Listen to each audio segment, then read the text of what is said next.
Malam itu, aku melangkah masuk ke pesta kenaikan jabatan mantan suamiku tanpa memberitahu siapapun. Tanpa gaun mewah yang menjuntai di lantai, tanpa asisten yang mengekor di belakang.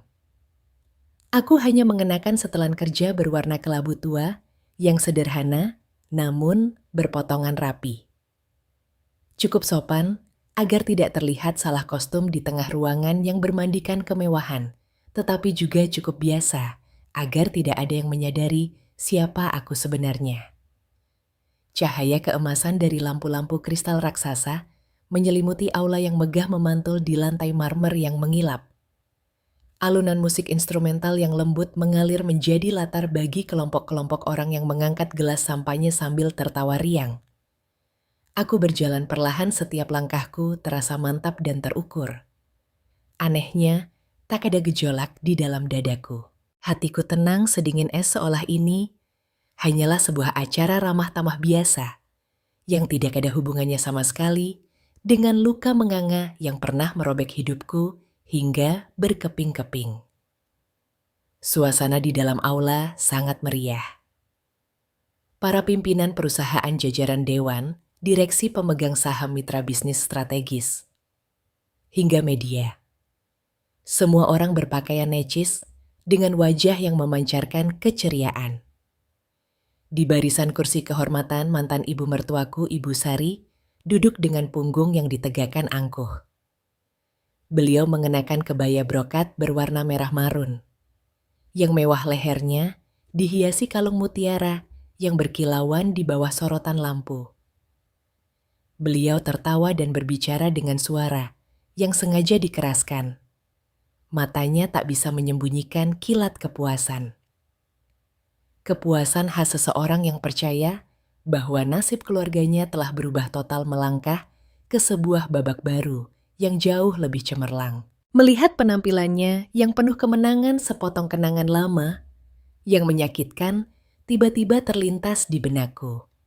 Singkat tapi tajam seperti pecahan kaca yang tanpa sengaja mengiris alur pikiranku. Pembawa acara mulai membuka program di atas panggung. Suaranya menggema bulat dan jelas, terus-menerus menekankan kata-kata seperti kesuksesan terobosan dan tonggak sejarah baru bagi perusahaan. Lalu, nama mantan suamiku yang begitu familiar disebut di tengah riuh tepuk tangan yang panjang. Arya. Dia melangkah ke atas panggung, penampilannya penuh percaya diri. Setelan jasnya pas di badan, wajahnya cerah seperti seseorang yang berdiri di puncak gunung yang dia kira telah didakinya seorang diri. Aku berdiri di belakang di dekat barisan pilar yang besar, tidak mendesak, tidak terburu-buru, hanya mengamati dalam diam, seperti seorang penonton yang membeli tiket paling murah. Segera setelah itu, pembawa acara memperkenalkan satu tokoh istimewa lainnya. Seorang manajer wanita yang luar biasa, yang juga disebut sebagai calon tunangan dari sang bintang malam itu. Dia melangkah masuk diiringi tepuk tangan yang tak kalah meriah. Gaunnya pas, badan rambutnya tertata rapi, dan senyumnya adalah senyum cerah khas seorang pemenang. Dia berjalan melewati setiap meja, menunduk menyapa, menerima ucapan selamat dengan anggun. Matanya berbinar penuh percaya diri, sampai akhirnya matanya bertemu dengan mataku. Hanya sesaat, tapi aku melihatnya dengan sangat jelas.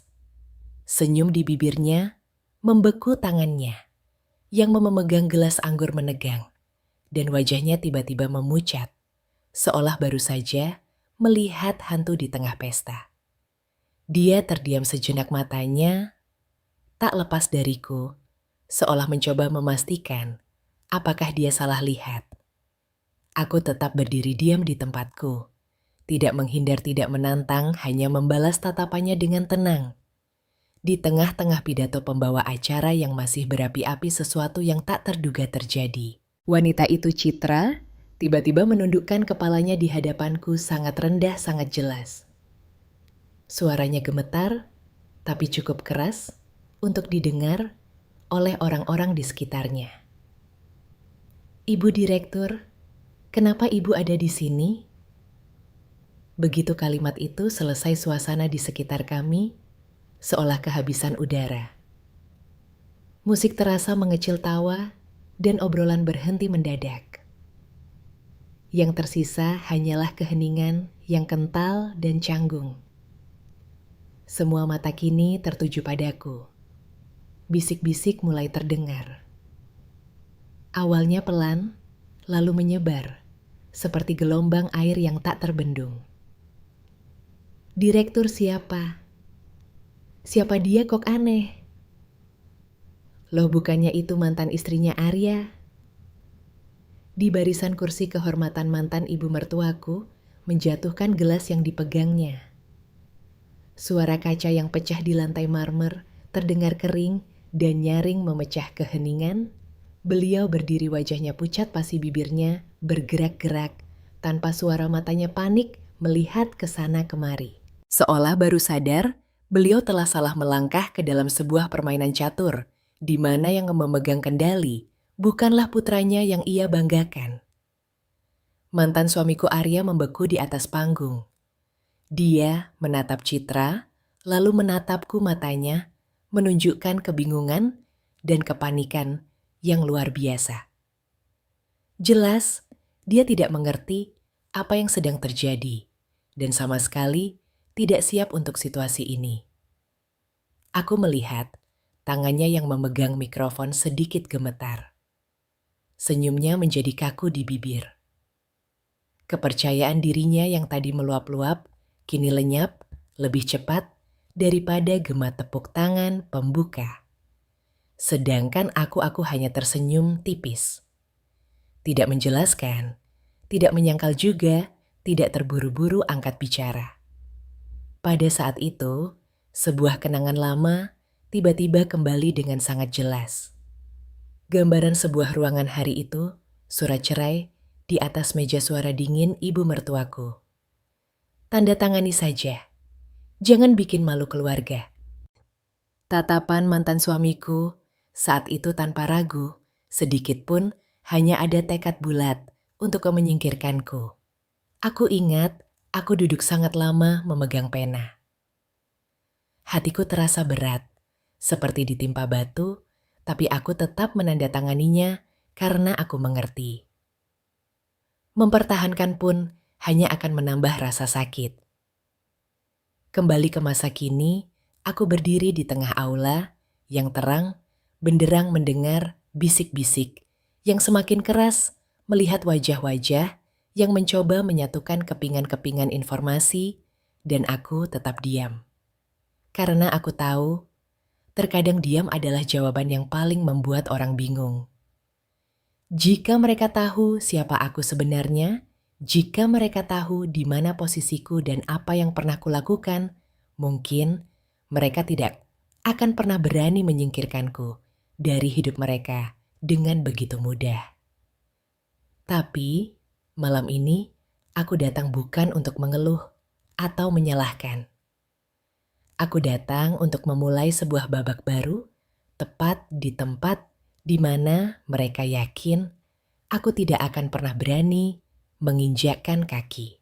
Kejadian malam ini yang membuat seluruh aula membeku sebenarnya tidak terjadi begitu saja. Semuanya dimulai bertahun-tahun yang lalu dari sebuah pernikahan yang saat kumasuki kupercaya dengan sederhana bahwa selama aku hidup dengan baik dan sedikit bersabar, keluarga akan baik-baik saja. Aku mengenal Arya dalam sebuah pertemuan kerja dengan perusahaan mitra. Saat itu, dia bukan pria yang pandai bicara juga, bukan tipe flamboyan yang membuat wanita terpanah pada pandangan pertama. Dia kalem, tidak suka pamer, dan selalu melakukan segala sesuatu dengan terencana. Waktu itu, kupikir keunggulan seorang wanita bukanlah mendapatkan pria kaya, melainkan mendapatkan pria yang tahu cara menyayanginya. Kami menikah dengan cukup sederhana, tanpa pesta besar atau kemewahan yang berlebihan. Hanya sebuah makan malam keluarga yang dihadiri kedua belah pihak, beberapa nasihat, dan beberapa tetes air mata haru dari orang tua. Dan aku mengikuti suamiku pulang ke rumahnya dengan keyakinan yang tulus di dalam hati. Di awal-awal, tinggal di rumah mertua, segalanya tampak baik-baik saja. Ibu Sari, ibu mertuaku, bicaranya lembut, selalu memanggilku Nak Dian. Beliau sering tersenyum, ramah, sering bercerita tentang ajaran moral dan bagaimana menjadi istri yang baik. Sambil menyiangi sayuran di dapur beliau, akan berkata, "Perempuan, kalau sudah menikah, itu ikut suami nak. Kalau pandai mengurus rumah keluarga, pasti adem ayem." Hari-hari pertama, beliau bahkan menyendokkan lauk ke piringku bertanya, apakah aku lelah atau sudah terbiasa dengan suasana rumah yang baru? Mendengarnya, hatiku terasa ringan. Kupikir aku sangat beruntung mendapatkan ibu mertua yang begitu pengertian. Arya saat itu juga masih perhatian. Dia pulang kerja kadang larut, tapi masih ingat bertanya, "Bagaimana harimu?" Dia tahu aku terbiasa hidup mandiri dan punya karier sendiri, jadi sesekali dia menenangkanku. Pelan-pelan juga nanti terbiasa. Kan ada Mas di sini. Mendengar kalimat itu, aku semakin yakin telah memilih orang yang tepat. Aku berusaha menjadi menantu yang baik. Apa masakan kesukaan Ibu Sari ku pelajari resepnya? Apa yang tidak disukainya ku hindari? Terkadang saat beliau menyinggung soal hubungan mertua dan menantu di sinetron aku, berkata pada diri sendiri, "Sudahlah mengalah sedikit, kalau kita hidup baik Tuhan pasti sayang." Sebuah titik balik datang cukup awal ketika Arya mulai mendapatkan kesempatan untuk naik jabatan. Perusahaan tempatnya bekerja sedang berekspansi, atasan lamanya pensiun, dan banyak posisi kosong yang diperebutkan. Dia senang sekaligus cemas. Melihat ketegangan di matanya, aku merasa kasihan.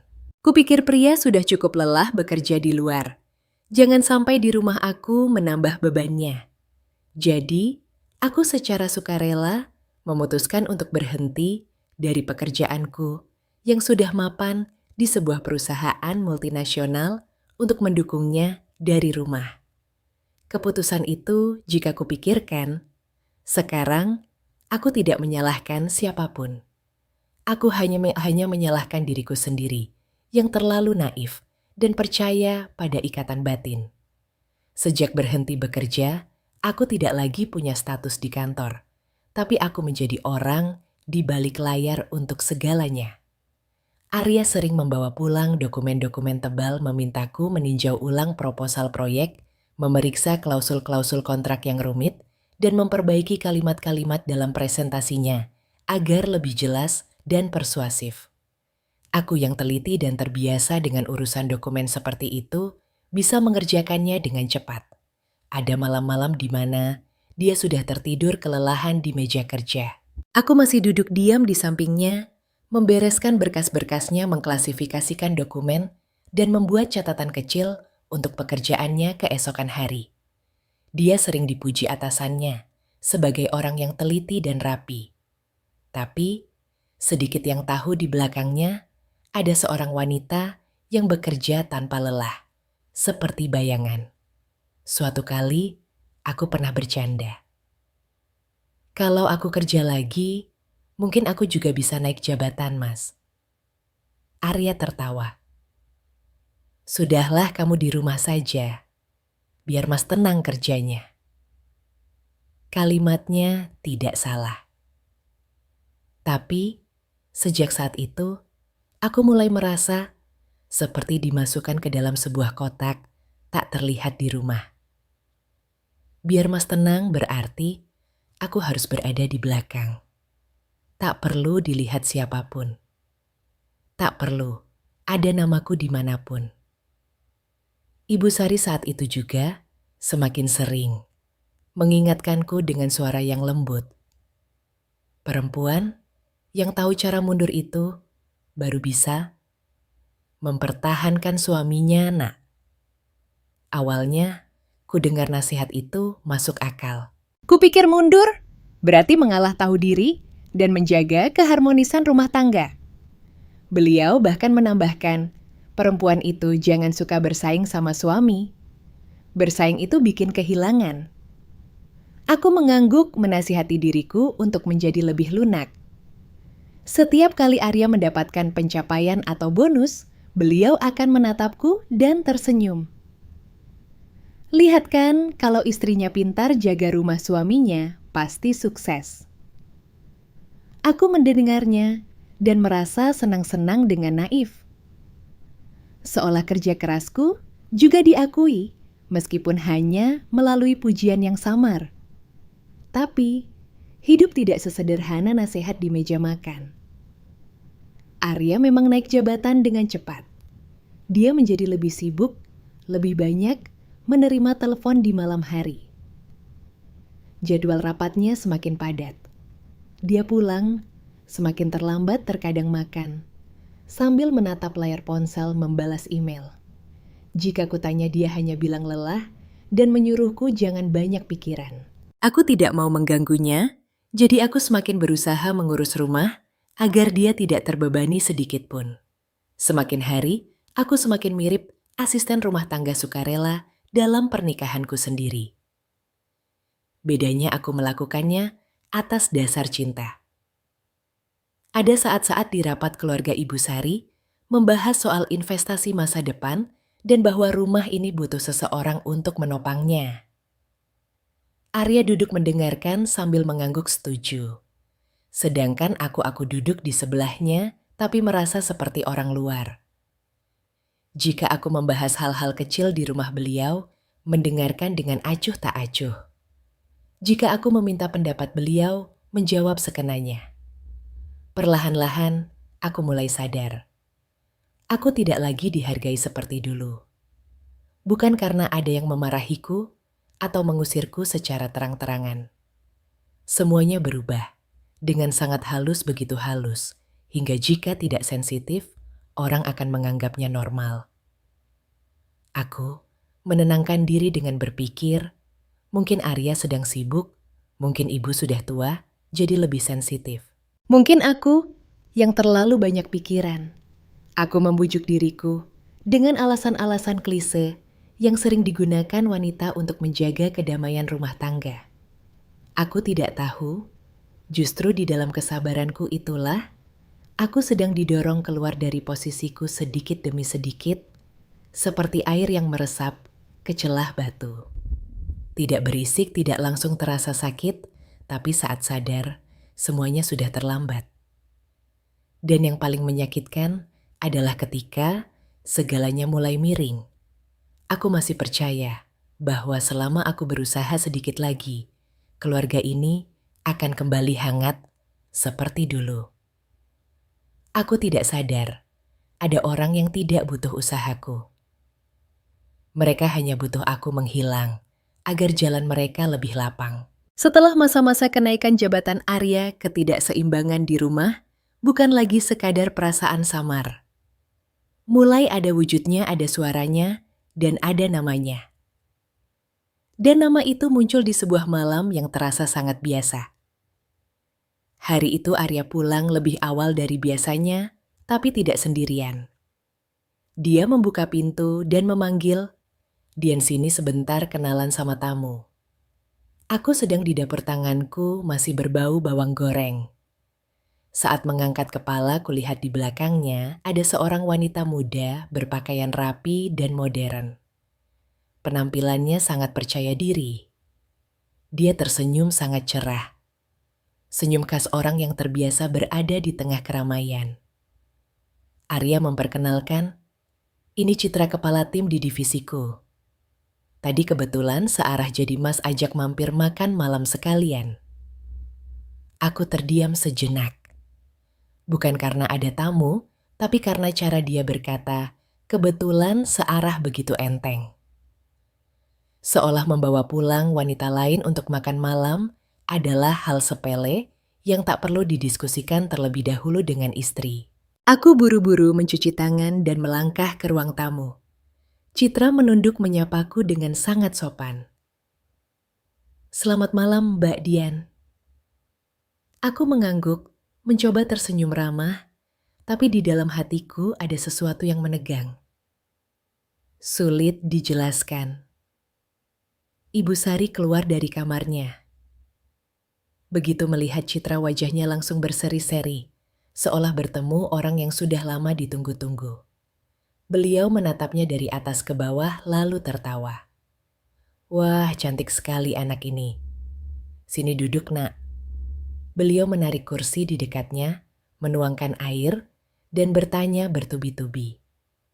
"Kerja di bagian apa? Umur berapa? Orang tuamu kerja apa? Sudah punya pacar?" Citra menjawab dengan lihai secukupnya dan tahu kapan harus tersenyum. Aku duduk di seberangnya, tapi rasanya seperti sedang menghadiri acara perkenalan untuk orang lain. Selama makan malam, Ibu Sari menyendokkan lauk untuk Citra, begitu banyak hingga aku merasa aneh. Beliau bahkan menoleh padaku, suaranya seperti bercanda, tapi tidak sepenuhnya bercanda. "Perempuan zaman sekarang harus seperti ini, Dian, cerdas dan cekatan." Lalu beliau menatap Arya bertanya dengan suara keras, "Di kantor anak ini banyak membantu Arya kan?" Arya langsung menjawab, "Iya Bu, Citra sangat bisa diandalkan. Seringkali berkat Citra, pekerjaan jadi lebih cepat selesai." Mendengar kalimat itu, tanganku yang memegang sendok tiba-tiba berhenti. Berkat Citra. Ungkapan itu jatuh di meja makan seperti jarum kecil, tidak langsung berdarah, tapi menusuk.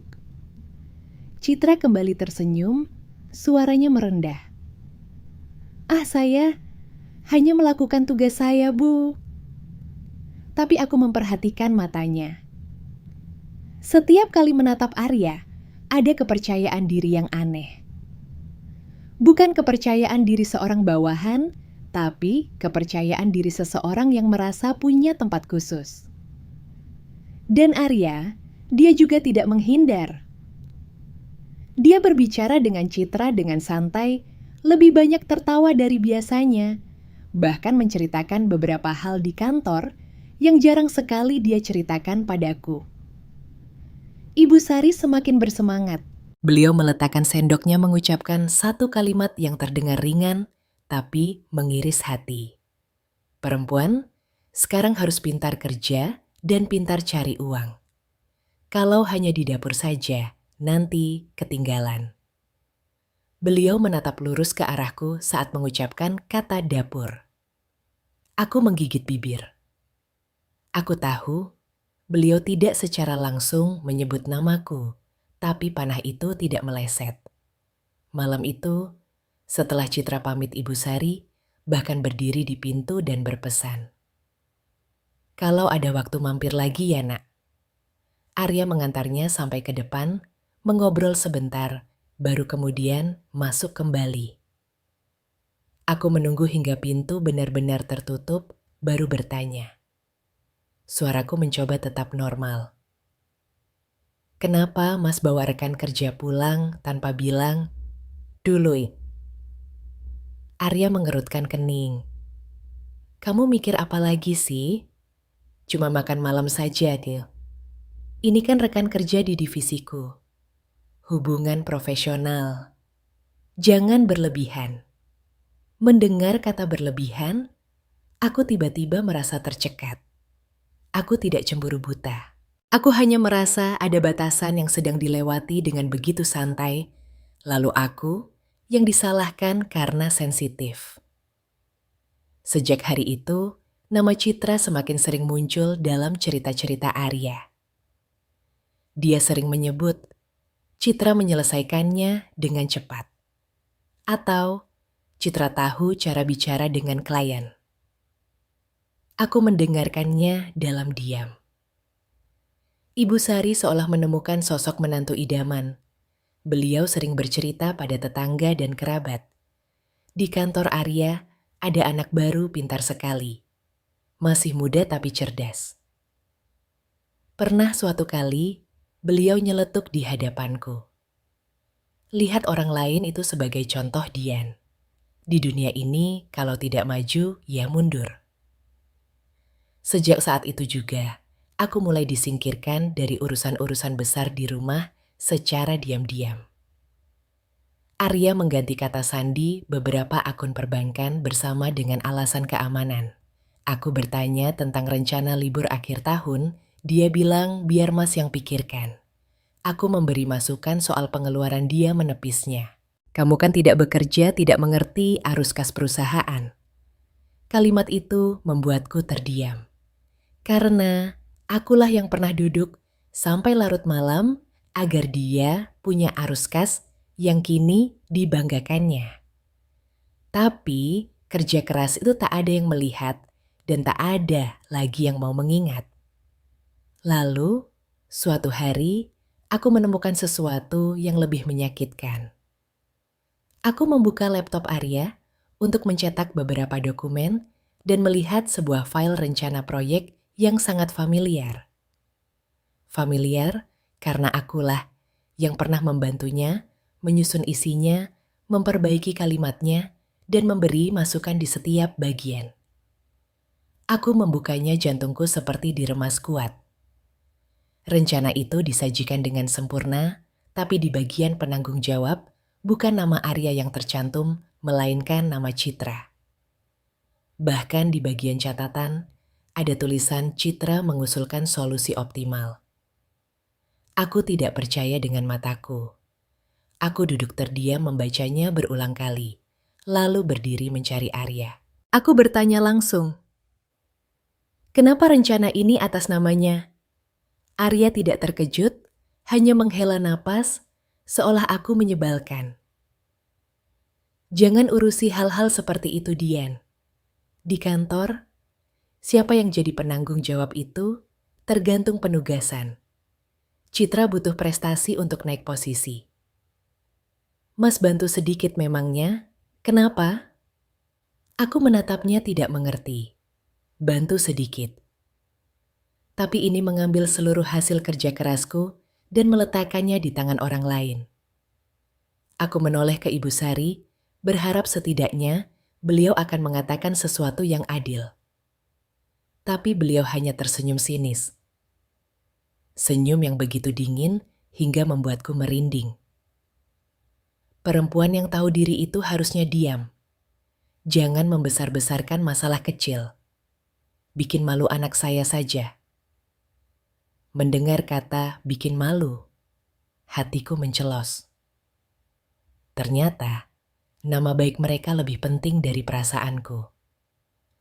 Ternyata aku hanya boleh diam selama citra mereka di luar sana tetap cemerlang. Malam itu, aku berbaring membelakangi suamiku. Mendengar Arya berguling, lalu dia mengucapkan kalimat pelan. Seperti angin, jangan curigaan terus, Dian. Mas lelah. Aku memejamkan mata. Aku tidak menangis, Isai Posa. Aku hanya merasakan di dalam hatiku ada sebuah perasaan yang sangat jelas, sangat dingin. Perasaan dikhianati secara diam-diam. Bukan sebuah tamparan, bukan sebuah makian, melainkan goresan-goresan kecil yang rapi dan halus, yang perlahan-lahan mengikis posisiku dalam pernikahanku sendiri. Malam itu, aku terjaga sangat lama. Suara detak jam dinding di ruang tengah terdengar begitu jelas, seolah sedang menghitung mundur sisa kesabaranku. Arya berkata, lelah, lalu berbalik dan tertidur pulas. Sedangkan aku menatap langit-langit kamar yang gelap. Di kepalaku terus berulang satu kalimat. Siapa yang jadi penanggung jawab itu tergantung penugasan. Kalimat itu terdengar profesional, tapi kenapa rasanya seperti ada yang dengan sengaja menghapus kerja kerasku, menghapus posisiku, bahkan menghapus suaraku di rumah ini. Keesokan paginya, aku bangun lebih awal, menyiapkan sarapan seperti biasa. Aku mencoba bersikap normal karena aku tidak ingin mengubah dapur menjadi medan perang. Tapi, ada hal-hal yang meskipun kita diam, tetap akan menumbuhkan duri. Ibu Sari turun melirik meja makan, lalu melontarkan kalimat acuh tak acuh yang dingin. Sejak ada anak muda yang bantu Arya, kelihatannya beda ya lebih semangat. Laki-laki, kalau didukung orang yang kompeten auranya jadi lebih cerah. Aku yang sedang menuang air tanganku berhenti sejenak. Aku tidak bertanya siapa anak muda itu karena aku tahu. Yang menakutkan adalah cara beliau mengatakannya seolah aku tidak ada di sana atau keberadaanku tidaklah penting. Arya makan dengan tergesa-gesa sambil menatap ponsel. Aku bertanya, pelan, "Nanti malam pulang makan Mas?" Dia tidak mengangkat kepala, hanya menjawab, "Belum tahu ada urusan di kantor." Lalu dia mengenakan kemejanya berdiri. Sebelum keluar dia berbalik dan berpesan, "Nanti kalau Citra kirim pesan tanya dokumen tolong kirimkan ya, Mas sibuk." Aku menatapnya merasa geli tapi tak bisa tertawa. Dokumen internal perusahaan, tapi dia mengatakannya dengan enteng. Seolah menyuruhku mengambilkan bajunya. Aku bertanya, lagi suaraku masih lembut. Kenapa dia tidak tanya langsung ke Mas? Arya mengerutkan kening. Kamu banyak tanya sekali. Saling bantu saja. Jangan mikir yang aneh-aneh. Kata jangan mikir yang aneh-aneh. Belakangan ini sering sekali diucapkannya. Seolah semua perasaanku salah, semua kecurigaanku adalah penyakit. Aku tidak membantah. Aku membereskan piring mencucinya, tapi di dalam hatiku ada sebuah goresan yang terus memanjang dan melebar. Sore itu, Citra benar-benar mengirim pesan. Pesannya sangat sopan dan profesional. Selamat sore Mbak Dian. Mas Arya bilang saya boleh minta file rencana proyek versi terbaru. Aku menatap layar menghela napas. Aku tidak mau cari gara-gara, juga tidak mau menjadi wanita picik. Aku membuka laptop mencari file dan mengirimkannya. Tapi segera setelah itu, dia mengirim pesan tambahan yang terdengar sepele. Mbak teliti sekali ya. Mas Arya pasti tenang punya istri seperti Mbak. Kalimat itu, jika diucapkan oleh orang biasa bisa jadi pujian. Tapi, dalam konteks ini, aku merasakannya seperti sebuah sindiran halus. Aku sangat dekat dengannya, sedangkan kamu hanyalah pengirim file. Malamnya, Arya pulang terlambat. Dia masuk dengan aroma parfum wanita yang aneh. Tidak menyengat tapi cukup untuk kusadari itu bukan aroma parfumnya yang biasa. Aku bertanya, habis ketemu klien Mas? Dia menjawab, iya sama tim. Aku mengangguk, aku tidak mengejarnya lebih jauh. Dulu kupikir wanita cerdas tahu cara menjaga suaminya. Tapi, aku mulai mengerti bagaimana cara menjaganya jika dia sudah melangkahkan satu kakinya keluar, lalu berbalik dan menuduhku terlalu banyak. Pikiran hari-hari berikutnya, perasaan diremehkan, tidak datang melalui makian atau tamparan. Perasaan itu datang melalui hal-hal kecil begitu kecil, hingga jika kuceritakan orang lain mungkin akan bilang aku berlebihan. Misalnya saat makan malam, Ibu Sari bercerita tentang kerabatnya, lalu menoleh ke Arya dan bertanya, anak itu si Citra keluarganya berada tidak ria. Aku duduk tepat di sana, tapi beliau tetap bertanya. Seolah aku bukan istri putranya. Arya menjawab, lumayan Bu. Ibu Sari mengangguk-angguk. Kelihatannya dia punya aura jadi nyonya besar. Mendengarnya, punggungku terasa dingin. Nyonya besar apa? Di rumah ini bukankah hanya ada satu nyonya? Lalu aku ini apa? Pernah suatu hari, Aku pulang dari pasar dan melihat Ibu Sari sedang menelepon. Suaranya direndahkan, tapi masih kudengar. Iya, ibu juga sedang memikirkannya. Menantu zaman sekarang kan harus bisa membantu suami. Masa di rumah terus? Beliau menoleh dan melihatku langsung terdiam, lalu mengubah topik seolah tidak terjadi apa-apa. Oh, sudah pulang dari pasar Dian. Belanja sedikit saja. Hemat sekarang. Aku tersenyum tipis. Iya, Bu. Tapi kalimat hemat sekarang membuatku sedikit terkejut. Selama ini pengeluaran rumah tangga masih sama. Kenapa? Tiba-tiba beliau mengingatkanku dengan nada memerintah. Aku mulai sadar satu hal. Mereka sedang perlahan-lahan membangun sebuah dinding tak kasat mata di sekelilingku. Tidak ada yang secara langsung berkata, "Kamu tidak pantas." Tapi semua tindakan mereka mengarah pada kesimpulan itu. Aku tidak mau percaya. Aku masih mencoba berpikir mungkin aku yang sensitif. Tapi semakin ku coba, semakin ku rasa ada sesuatu yang sedang didorong menjauh dengan sangat perlahan teratur dan disengaja. Suatu malam saat Arya sedang mandi, ponselnya di tempat tidur menyala karena ada pesan masuk.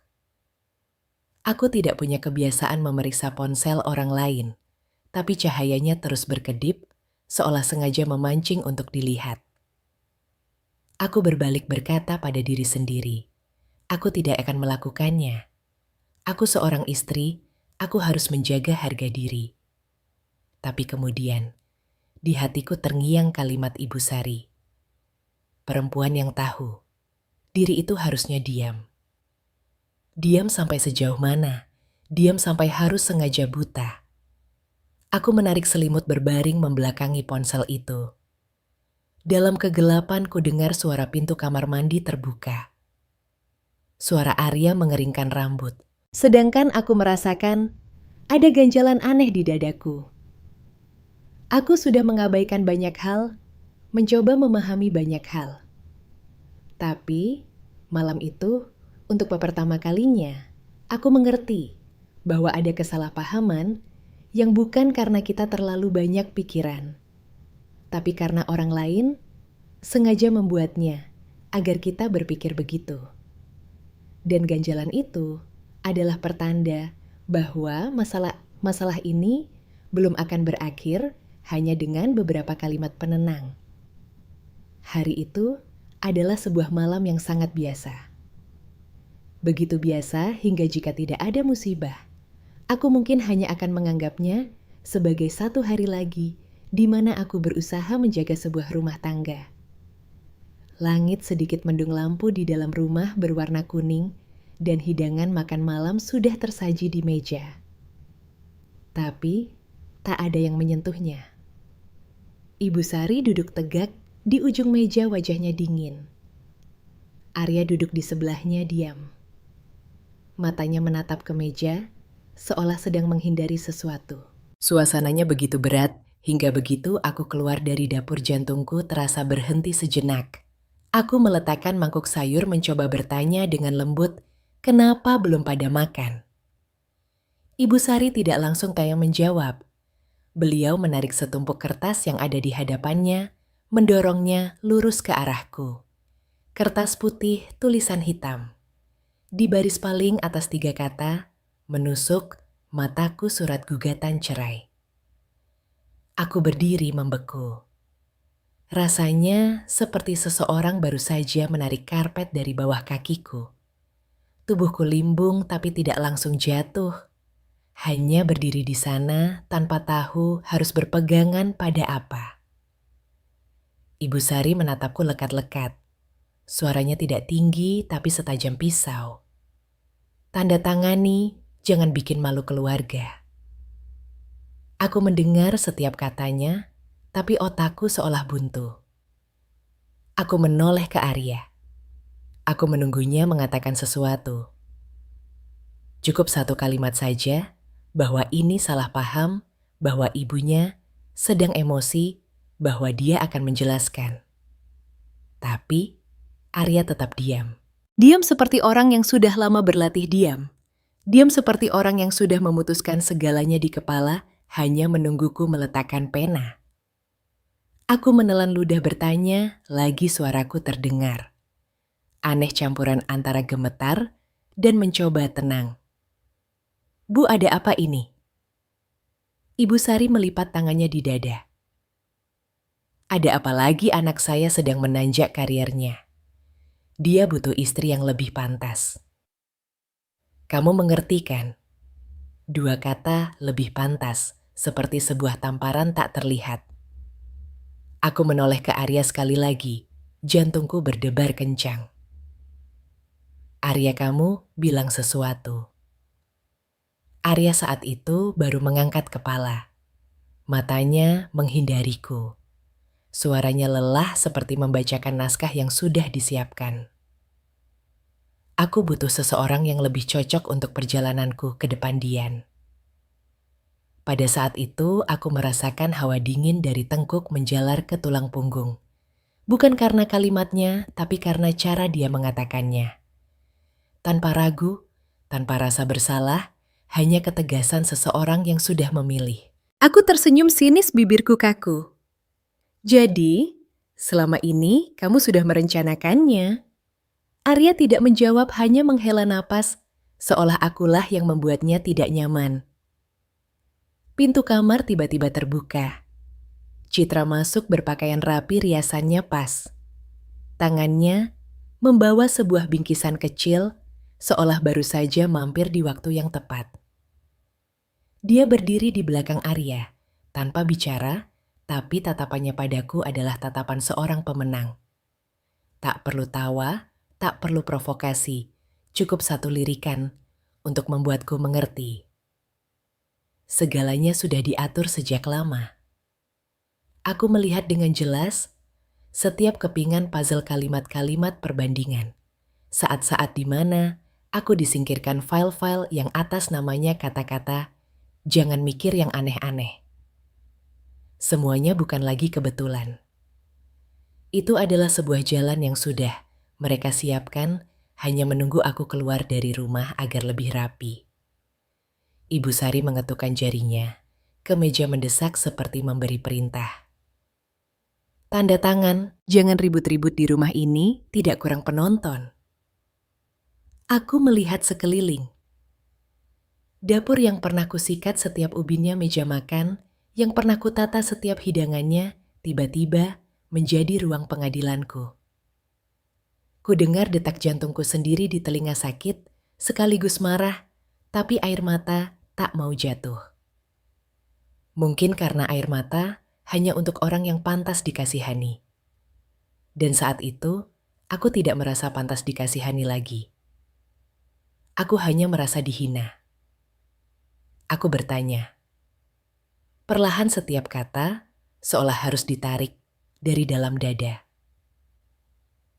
Selama bertahun-tahun, aku di belakangmu, lalu aku ini apa? Aku menatap Arya saat bertanya.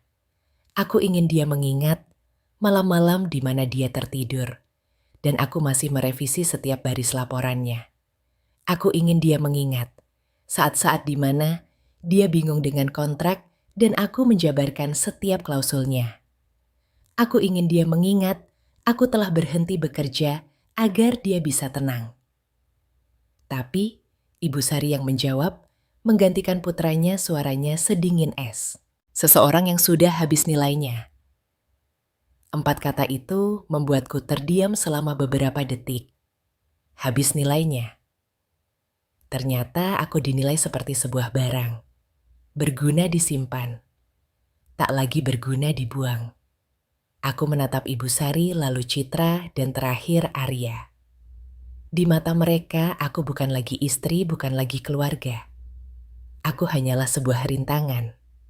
Tiba-tiba, aku merasakan sebuah ketenangan yang aneh menyelimutiku.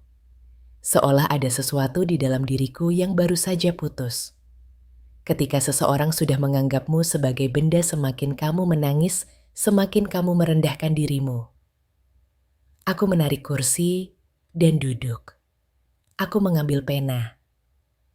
Arya tampak sedikit terkejut, seolah tidak menyangka aku akan menandatanganinya secepat ini. Ibu Sari juga tertegun. Mungkin beliau pikir aku akan membuat keributan, akan memohon, akan menangis. Tapi aku tidak. Aku membaca sekilas beberapa baris, lalu menandatanganinya. Goresan penaku saat itu sangat lurus, tidak gemetar. Selesai menandatangani, aku mendorong kertas itu kembali rapi seperti melunasi utang. Citra sedikit menyeringai. Arya menatapku, bibirnya bergerak-gerak, seolah ingin mengatakan sesuatu, tapi kemudian urung. Mungkin dalam sedetik, dia juga takut pada ketenanganku. Aku berdiri, tidak membereskan apa-apa, hanya mengambil tas yang sudah kusiapkan sebelumnya. Aku menatap ketiga orang itu. Suaraku tidak tinggi tapi jelas kata per kata. Akan ada harinya, kalian harus memanggilku sesuai posisiku yang sebenarnya. Ibu Sari tertawa sinis. Posisi apa kamu pikir? Kamu siapa? Citra melirikku dengan tatapan mengejek. Arya mengerutkan kening. Jangan bicara aneh-aneh. Aku tidak menjawab. Aku hanya membuka pintu dan melangkah keluar. Di belakangku, suara mereka masih berbisik, masih mencemooh bahwa aku sedang bicara dalam keadaan marah, bahwa aku hanyalah seorang wanita yang dicampakkan dan mencoba menjaga sisa harga dirinya. Tapi mereka tidak tahu kalimatku bukan ancaman. Itu adalah sebuah janji. Dan janji itu sudah kusiapkan sejak lama. Hanya saja mereka terlalu sibuk menatapku dengan pandangan habis nilai, sehingga tidak sadar betapa tenangnya aku saat pergi. Aku melangkah keluar dari rumah itu di malam hari. Benar-benar keluar hanya dengan tangan kosong, tapi hatiku seberat batu. Di tanganku hanya ada sebuah tas kecil berisi dompet dan beberapa dokumen penting. Aku tidak membawa banyak barang bukan karena tidak punya apa-apa untuk dibawa, tapi karena aku tahu betul di mata mereka namaku sudah dicoret. Apapun yang kusentuh akan disebut mencuri serakah atau menuntut harta gonogini. Baru saja sampai di pintu gerbang, Ibu Sari sudah menghalangi jalanku. Cahaya lampu teras menimpa wajahnya, memperlihatkan dengan jelas raut dingin yang selama ini coba disembunyikannya di balik senyum manis. Beliau menggeram tanpa merendahkan suaranya. Keluar dari rumah ini, jangan pernah mimpi kembali memohon-mohon. Aku menatapnya. Hatiku tidak lagi sesakit saat duduk di depan surat cerai tadi. Aku hanya merasa geli. Aku belum memohon apa-apa, aku hanya sedang pergi.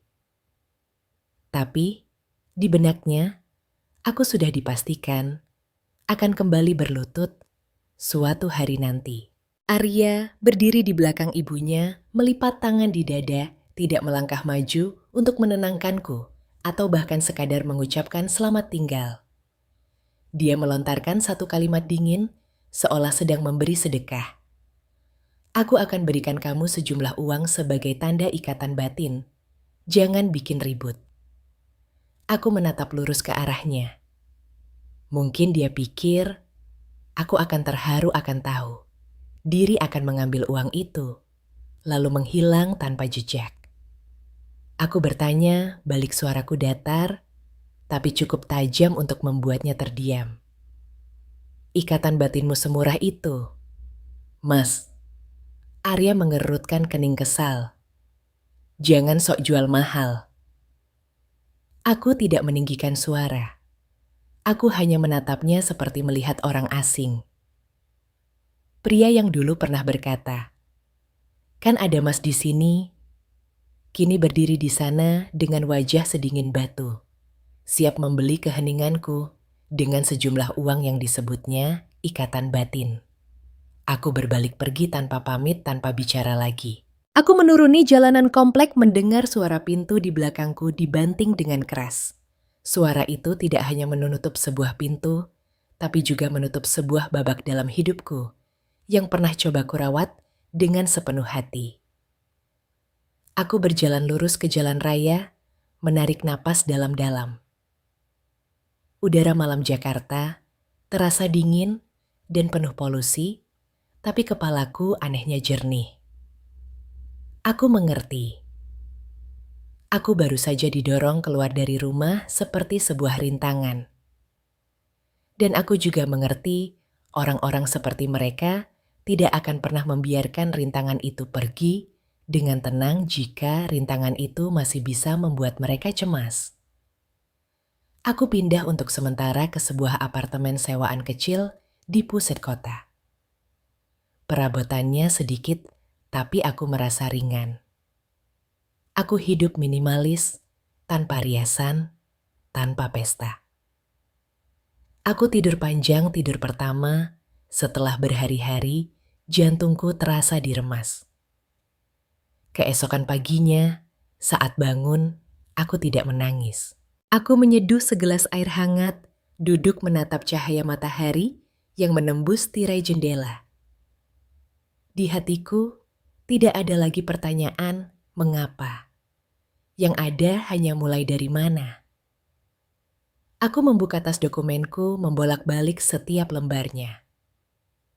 Ada hal-hal yang kusimpan, bukan untuk memperebutkan sesuatu, melainkan untuk melindungi diri.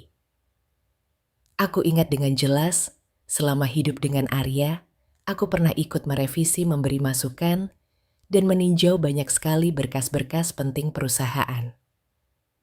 Aku pernah duduk bersamanya sampai larut malam untuk mempersiapkan rapat-rapat penentuan. Saat itu aku tidak butuh namaku tercantum. Aku hanya butuh suamiku berdiri teguh.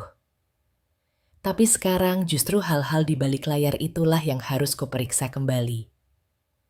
Karena aku mengerti orang yang berani memaksaku menandatangani surat cerai di meja makan juga akan berani melakukan lebih banyak hal untuk membungkamku selamanya.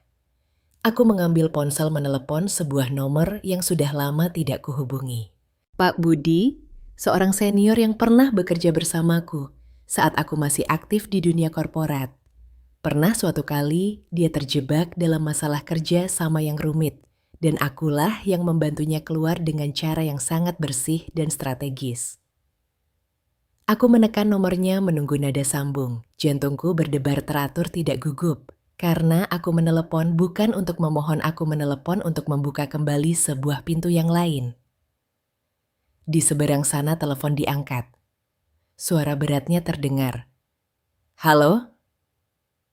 Aku tidak berputar-putar. Aku hanya mengucapkan satu kalimat sandi yang dulu sering kami gunakan di tim untuk situasi darurat. Pak Budi, saya perlu membuka kembali berkas nomor 3, sesuai catatan lama.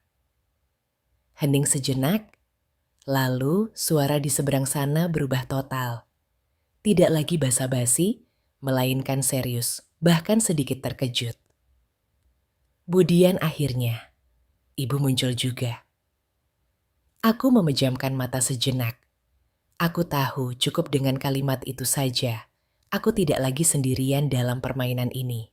Sejak hari itu, aku mulai bekerja seperti seseorang yang sedang menyelamatkan dirinya sendiri. Aku mengumpulkan kembali apa yang pernah kukerjakan, email-email lama, jadwal rapat draft, proposal, file-file revisi, yang memiliki jejak waktu percakapan-percakapan di aplikasi pesan yang dulu kuanggap biasa.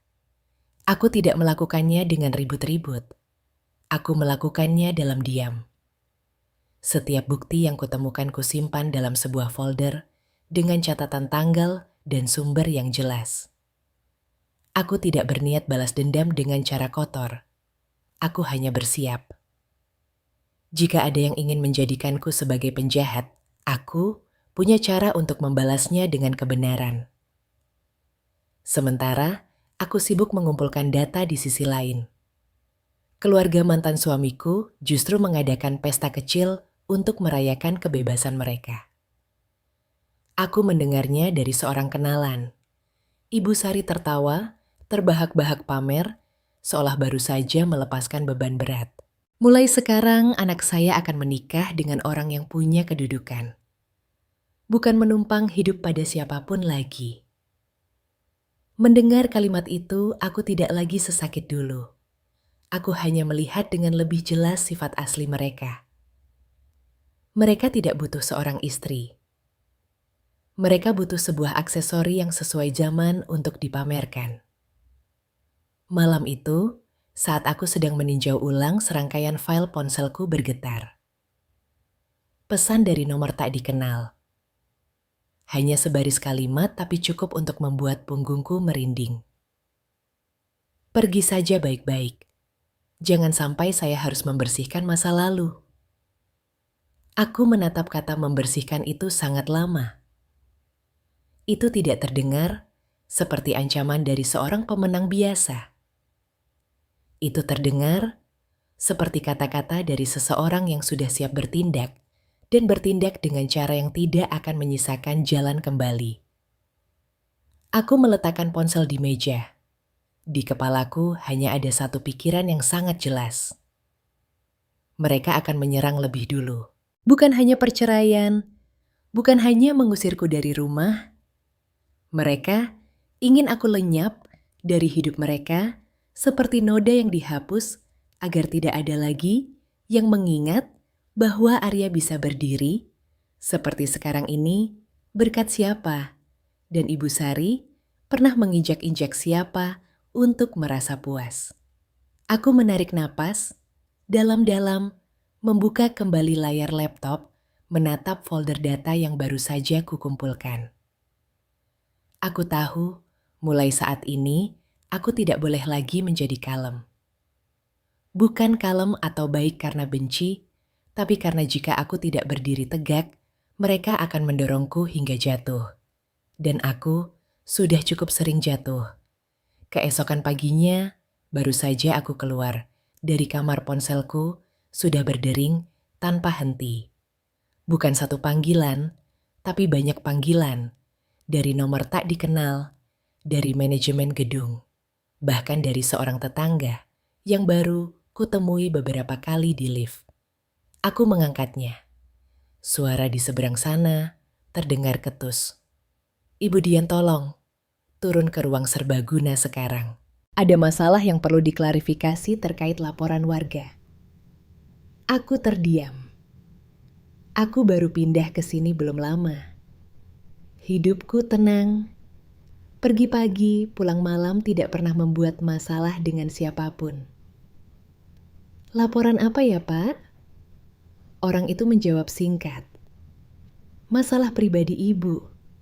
Turun saja. Aku melangkah keluar dengan perasaan dingin di punggung. Perasaan yang sama persis seperti saat aku melihat surat cerai malam itu. Bedanya kali ini aku tahu mereka sudah bertindak. Tiba di ruang serbaguna, aku melihat beberapa orang sudah duduk.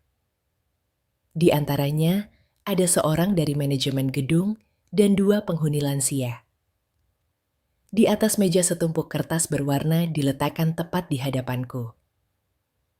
Petugas manajemen menatapku berbicara seperti membacakan berita acara. Ada laporan dari warga bahwa ibu hidup dengan tidak semestinya memiliki hubungan yang rumit dan mengganggu ketertiban umum. Aku berdiri membeku. Tidak semestinya adalah cara sopan untuk mengatakan sesuatu yang ingin mereka kotori. Aku menunduk melihat tumpukan kertas itu. Dan benar saja dugaanku itu adalah foto-foto hasil editan yang sangat halus. Wajah yang sangat mirip denganku bersama seorang pria asing disertai tulisan-tulisan kotor yang sengaja dibuat untuk menghina. Tidak hanya itu, mereka juga mencetak fotoku saat berdiri di lobi, mengeditnya dengan suasana yang remang-remang, lalu menambahkan keterangan yang menjijikan. Membacanya, jantungku berdebar kencang. Bukan karena malu, tapi karena marah. Marah pada cara orang berani merekayasa sebuah citra untuk melemparkanku ke hadapan penghakiman massa. Seorang bapak tua yang duduk di seberang menggelengkan kepala. Suaranya pelan tapi berat. Mbak, hidup seperti itu di kompleks ini tidak bisa. Di sini isinya keluarga baik-baik. Aku menatap bapak itu, tidak menyalahkannya. Orang tua seringkali percaya pada apa yang tertulis di atas kertas, apalagi jika disajikan sebagai bukti. Aku hanya bertanya pada petugas manajemen, siapa yang mengirimkan ini? Orang itu menjawab, anonim. Aku mengangguk, anonim. Tentu saja, karena jika mereka mencantumkan nama mereka, harus bertanggung jawab. Aku meminta izin untuk memegang tumpukan kertas itu, memeriksanya satu persatu, lalu berkata dengan jelas, ini foto editan. Petugas manajemen mengerutkan kening. Kalau ibu bilang editan, harus ada buktinya. Aku tidak berdebat. Aku hanya bertanya, Bapak bisa perlihatkan file aslinya waktu pengiriman alamat IP pengirim. Atau nomor telepon, jika ada. Orang itu tampak sedikit gugup, lalu berkelit. Kami hanya menerima laporan. Nanti tim teknis yang akan memeriksa. Aku mengerti. Mereka juga hanya menjalankan prosedur. Tapi yang kubutuhkan bukan perdebatan, melainkan waktu untuk mengumpulkan bukti balasan. Baru saja, aku keluar dari ruang serbaguna ponselku bergetar hebat. Kali ini, mantan ibu mertuaku. Begitu kuangkat beliau, langsung memaki tanpa basa-basi. Perempuan macam kamu, akan kubuat seluruh dunia tahu wajah aslimu. Jangan pikir. Setelah cerai, semuanya selesai. Aku berdiri di tengah koridor, mendengar setiap katanya seperti tusukan jarum. Aku tidak langsung beben, menjawab. Beliau berteriak lagi, suaranya penuh kebencian. Kamu mau terus menempel pada anak saya sampai kapan? Kalau kamu berani bicara jelek, tentangnya akan kubuat kamu tidak punya jalan hidup. Mendengarnya, aku hanya menjawab dengan satu kalimat tenang. Kalau ibu melakukan ini apa? Ibu pikir citra, ibu akan bersih. Beliau terdiam sejenak, lalu membentak. Diam kamu, anak kurang ajar. Beliau menutup telepon. Belum sempat bernapas Arya menelepon. Suaranya dibuat lembut dan palsu khas pria terhormat di depan umum. Dian dengarkan, Mas. Diam saja. Mas memberimu jalan untuk hidup. Aku tertawa pelan. Jalan untuk hidup. Terdengar seperti sebuah anugerah. Aku bertanya langsung. Ini perbuatanmu. Arya diam sedetik, lalu menjawab dengan samar. Kamu pikir siapapun yang melakukannya, yang penting kalau kamu mau aman, jangan melawan. Mendengar kalimat itu, hatiku terasa dingin. Pria yang pernah tertidur di meja kerja, kini berbicara padaku seperti pada seorang musuh. Aku pulang membuka ponsel dan masuk ke grup WhatsApp warga. Benar saja dugaanku foto-foto itu sudah disebar. Bukan hanya foto, tapi juga disertai sebuah tulisan panjang menceritakan tentang seorang wanita baru yang hidup bebas berselingkuh dan bahkan mencuri dokumen perusahaan sebelum bercerai. Membaca baris mencuri dokumen perusahaan, aku langsung mengerti tujuan sebenarnya. Pencemaran nama baik pribadiku hanyalah umpan. Mereka ingin melekatkan sebuah tuduhan yang cukup berat padaku, agar kelak jika aku mengatakan sesuatu tentang perusahaan aku, akan dianggap sebagai pencuri, sebagai pemeras. Aku keluar ke lobi untuk mencari udara segar dan bertemu dengan seorang pria asing yang bersandar di pilar menatapku lekat-lekat. Saat aku lewat, dia melontarkan kalimat sinis, Pantas saja dicampakkan, kelihatannya saja sudah tidak benar. Aku berhenti menatap lurus ke arahnya. Aku tidak tahu siapa dia, tapi aku mengerti ada yang sengaja menyebar berita untuk menekan mentalku. Aku tidak berdebat. Berdebat saat ini hanya akan membuatku kehilangan kendali dan mudah direkam lalu diedit. Aku kembali ke apartemen membuka aplikasi kamera keamanan gedung. Aku perlu tahu siapa yang memulai permainan kotor ini. Aku meminta rekaman dari area lobi dan kotak surat. Saat memutar ulang waktunya, aku melihat seseorang mengenakan topi dan masker berdiri, mondar-mandir di depan kotak suratku. Orang itu melihat ke kanan dan ke kiri, lalu dengan cepat memasukkan sebuah amplop ke celah kotak. Selesai, dia langsung pergi. Aku memperbesar dan menyimpan video itu. Jantungku berdebar kencang, tapi kepalaku jernih. Ini bukan lagi pencemaran nama baik. Ini menjebak. Aku membuka kotak suratku. Sebuah amplop coklat tanpa nama. Di dalamnya ada salinan sebuah kontrak dan selembar kertas bertuliskan tangan. Tulisannya tajam seperti pisau. Tanda tangani. Kalau tidak mau kehilangan segalanya. Aku membacanya berulang kali. Kehilangan segalanya itu apa? Harga diri, tempat tinggal, pekerjaan, atau kebebasan. Mereka menggunakan taktik psikologis yang ambigu. Memberiku sesuatu yang samar agar jika ku simpan mereka akan bilang, aku menyimpan bukti kejahatan. Jika aku bereaksi, mereka akan bilang ku memeras. Jika aku diam, mereka akan mengarang cerita lagi. Aku duduk meletakkan amplop itu di meja membuka catatan.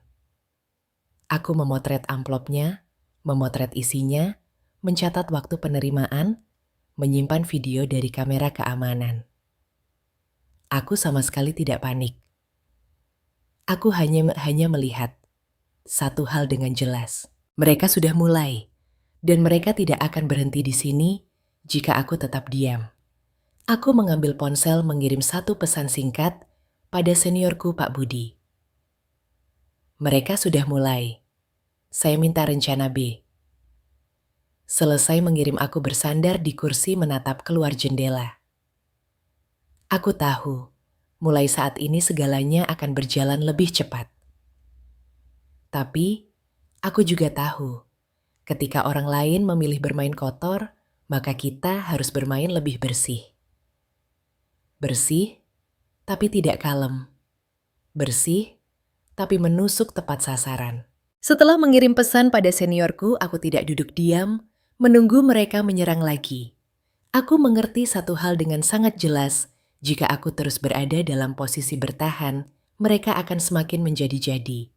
Tapi, aku juga tidak sebodoh itu untuk langsung terlibat dalam perdebatan sengit yang kemudian akan diedit dan diputarbalikkan menjadi drama wanita balas dendam. Aku butuh cara bertindak yang cukup halus agar tidak ada yang bisa menjadikannya senjata, tapi cukup telak untuk membuat lawanku gentar. Aku memilih melakukan sesuatu yang sangat biasa, mengajak Citra bertemu empat mata. Aku mengirim pesan padanya dengan nada damai. Citra, saya mau bicara baik-baik, biar tidak semakin rumit. Ketemu sebentar saja.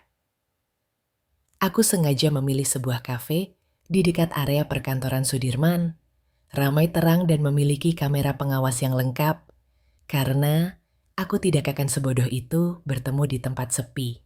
Aku tidak mengajaknya ke rumah, juga tidak ke tempat tertutup untuk menghindari dia, memutarbalikkan fakta dan menuduhku mengancam. Citra membalas hampir seketika. Hanya satu kata, bisa. Jawaban bisa itu membuatku mengerti. Dia sama sekali tidak takut. Bahkan dia ingin berhadapan langsung. Aku juga sudah menduga dia akan datang dengan sikap seorang pemenang. Dan aku butuh sikap itulah agar setiap kata-katanya menjadi bumerang bagi dirinya sendiri. Di hari pertemuan, aku datang 10 menit lebih awal. Aku memilih meja di sudut, tapi masih dalam jangkauan pandangan staf dan kamera. Aku memesan segelas air hangat. Tanganku tidak gemetar. Aku datang bukan untuk memohon apa lagi, untuk merebut kembali suami yang sudah berkhianat. Aku datang untuk menetapkan batasan. Semakin cepat batasan ditetapkan, semakin sulit orang lain melanggarnya. Citra masuk.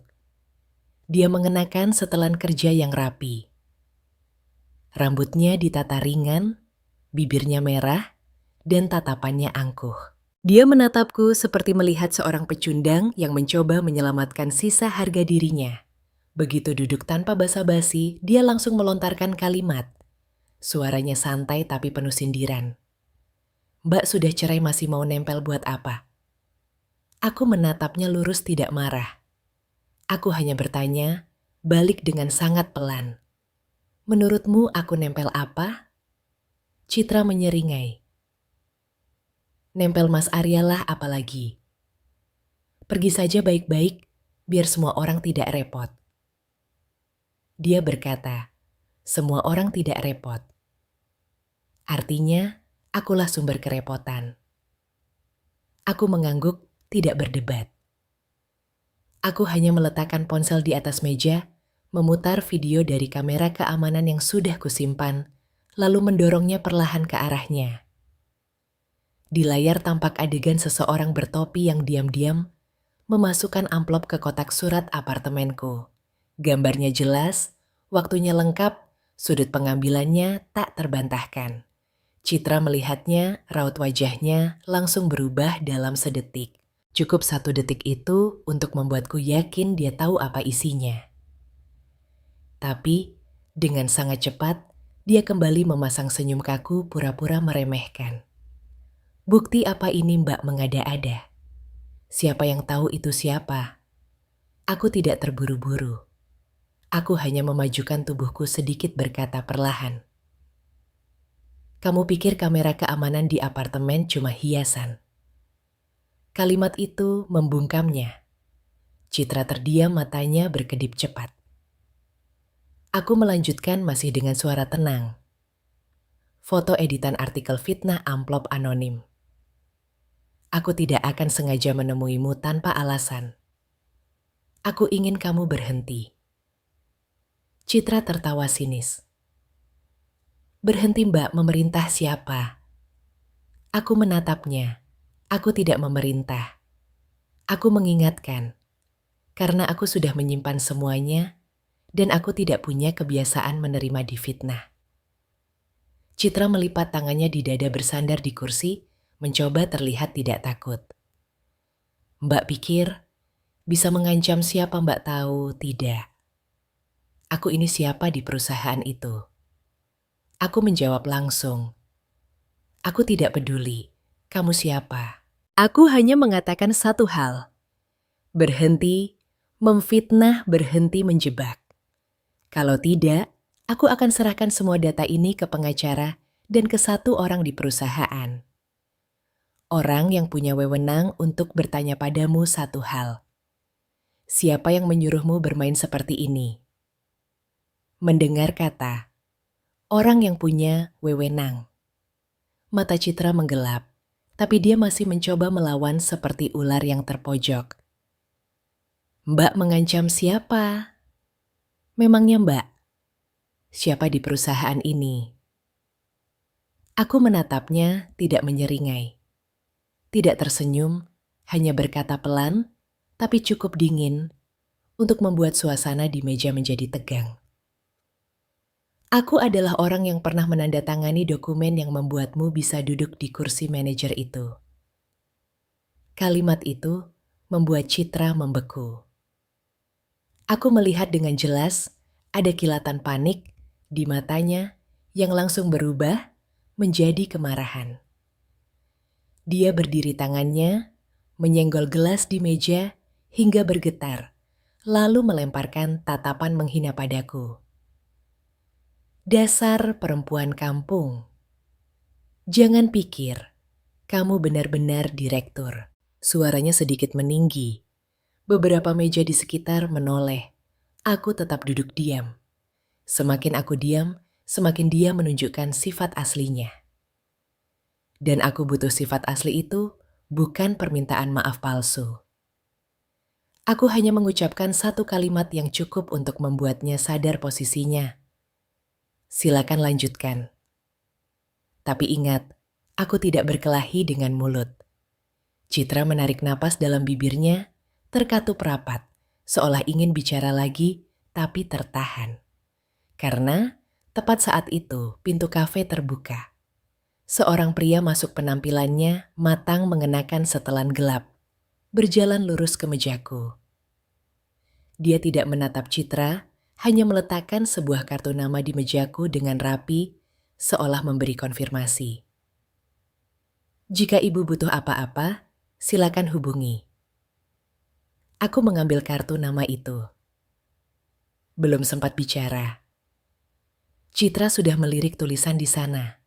Wajahnya pucat pasi, seperti baru saja menelan es. Matanya terbelalak, bibirnya gemetar, suaranya keluar sangat pelan. Tidak mungkin. Aku tidak perlu menjelaskan lebih lanjut. Aku hanya mengambil ponselku, menyimpan kartu nama itu, lalu berdiri untuk membayar. Sebelum pergi, aku mendekat padanya, cukup dekat untuk berbisik satu kalimat penutup, tidak kurang tidak lebih. Aku datang ke sini untuk bicara baik-baik. Tapi kalau kamu mau ribut, aku akan layani. Meninggalkan kafe hari itu, aku tidak merasa puas. Seperti yang orang bayangkan, saat berhasil membalas lawannya. Aku hanya melihat dengan lebih jelas. Satu hal, orang yang terbiasa naik dengan cara kotor tidak akan berhenti hanya karena diperingatkan. Mereka tidak takut pada kebenaran. Mereka hanya takut jika kebenaran itu terungkap di saat mereka sedang berdiri di hadapan orang banyak. Karena itu, setelah pertemuan itu, yang kukhawatirkan bukanlah Citra akan diam, melainkan keheningan dari seseorang yang sedang mengasah pisaunya. Dan benar saja, selama 2 hari, Citra tidak mengirim pesan apapun. Grup WhatsApp warga juga mendadak tenang. Tidak ada lagi unggahan fitnah. Tidak ada lagi orang asing yang mencegatku di lobi. Keheningan itu terdengar melegakan, tapi bagiku rasanya seperti ketenangan sebelum badai. Aku memanfaatkan waktu itu untuk meninjau kembali semua yang sudah kusimpan, menatanya sesuai urutan waktu, menangkap layar, menyimpan file asli, dan mencatat setiap detail dengan hati-hati. Aku tidak terburu-buru karena aku tahu semakin mereka diam, semakin mereka sedang mempersiapkan sebuah serangan yang membuatku tak sempat bereaksi. Di pagi hari ketiga, sebuah amplop tebal datang melalui kurir. Di amplop itu tertulis nama Arya, dicetak dengan rapi. Aku membukanya, jantungku berdebar.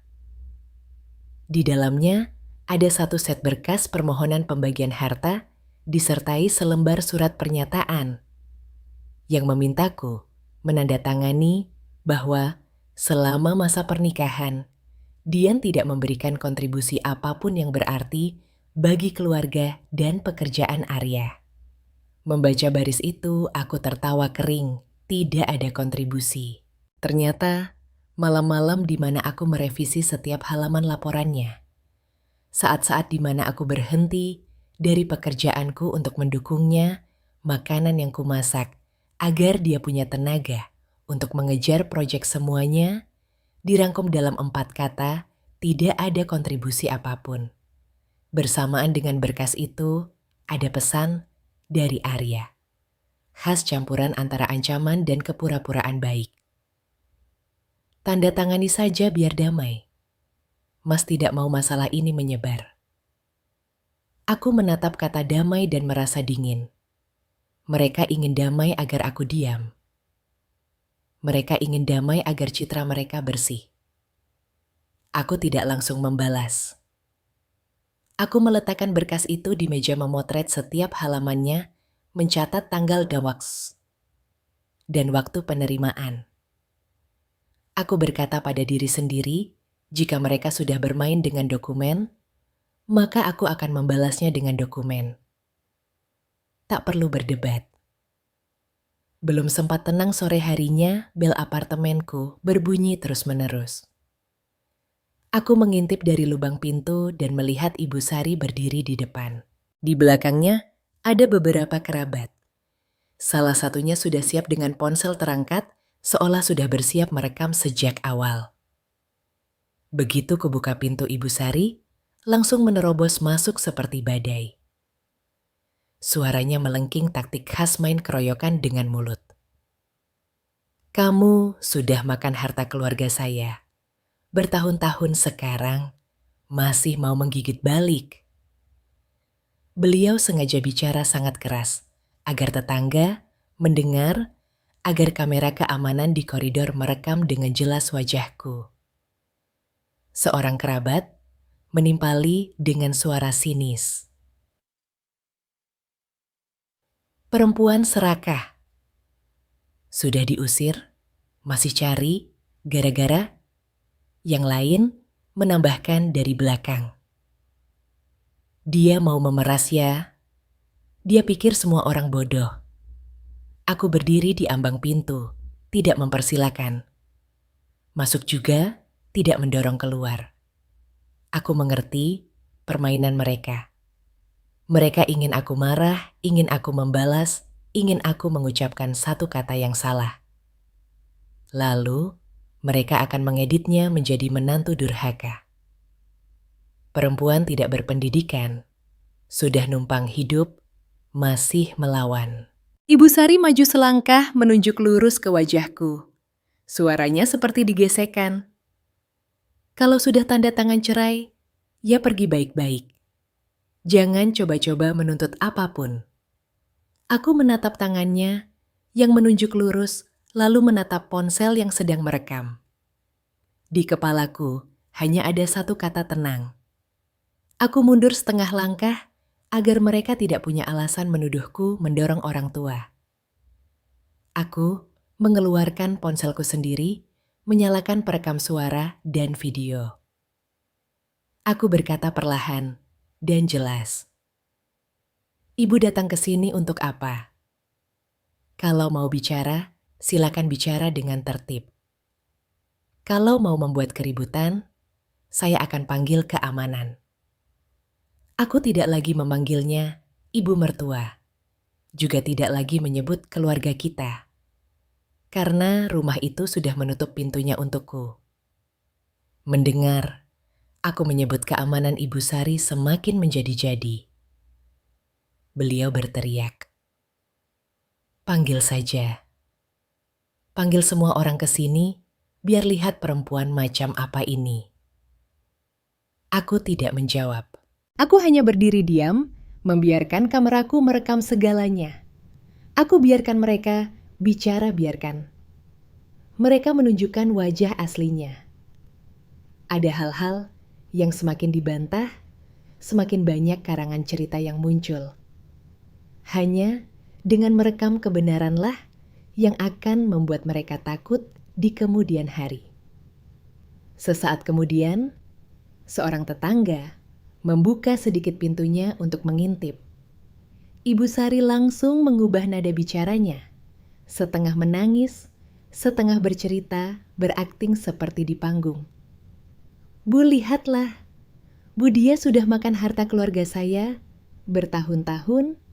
Sekarang dia mau menuntut harta, menuntut uang. Dia menyiksa anak saya."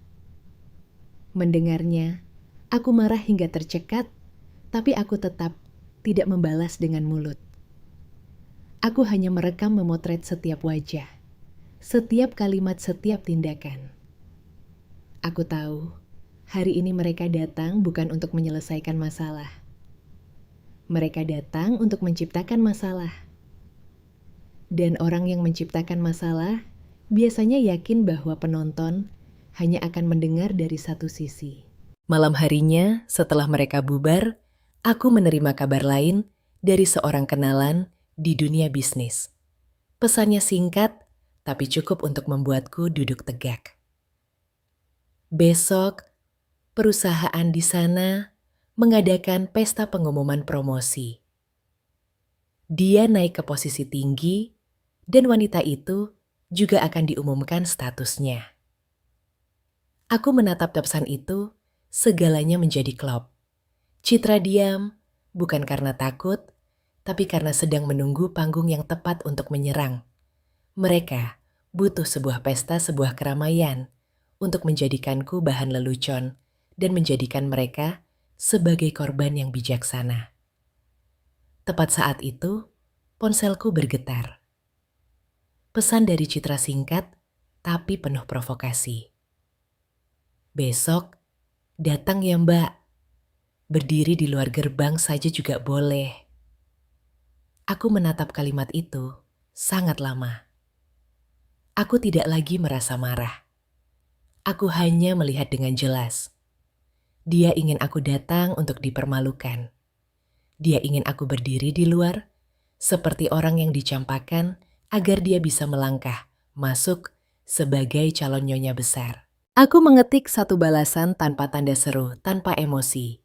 Besok aku datang, tapi tidak akan berdiri di luar gerbang.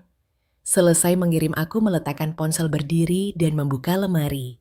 Aku memilih satu setelan yang cukup formal, tidak mencolok, tidak biasa. Aku mengeluarkan sebuah USB yang sudah kusiapkan, memeriksa kembali isinya sekali lagi. Aku menambahkan sebuah amplop bersegel.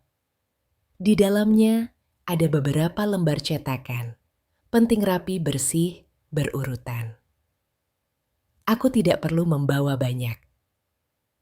Aku hanya perlu membawa sesuatu yang akan membuat mereka tak sempat bereaksi.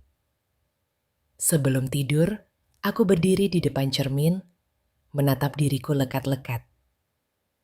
Mataku tidak lagi merah, bibirku tidak lagi gemetar. Aku berbisik sangat pelan, seolah menasihati diriku agar tidak melunak di menit terakhir. Malam besok cukup satu sapaannya saja untuk menghancurkan mereka semua.